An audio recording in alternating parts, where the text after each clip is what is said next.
ഇന്നത്തെ റെസിപ്പി ഉള്ളിത്തണ്ട് മുട്ടത്തോരനാണ്. അപ്പോൾ അതെങ്ങനെയെന്ന് നോക്കാം. ഈ ഉള്ളിത്തണ്ട് എടുക്കുമ്പോൾ അറ്റത്ത് ഇത്രയും ഭാഗമില്ലേ, അത് കട്ട് ചെയ്ത് മാറ്റണേ. ബാക്കിയുള്ള ഭാഗം നന്നായി കഴുകിയതിന് ശേഷം ഇതുപോലെ ചെറുതായിട്ട് അരിഞ്ഞെടുക്കുക.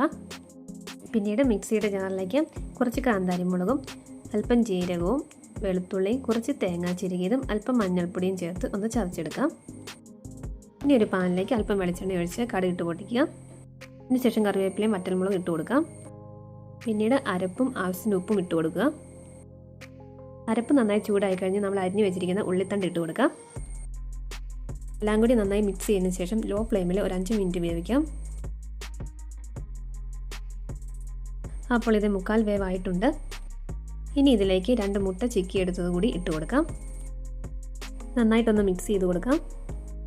ഇനി തുറന്ന് ഒരു 3-4 മിനിറ്റ് കൂടി ഇരുന്നാൽ നമ്മുടെ ഉള്ളിത്തണ്ട് മുട്ടത്തോരൻ റെഡിയായി.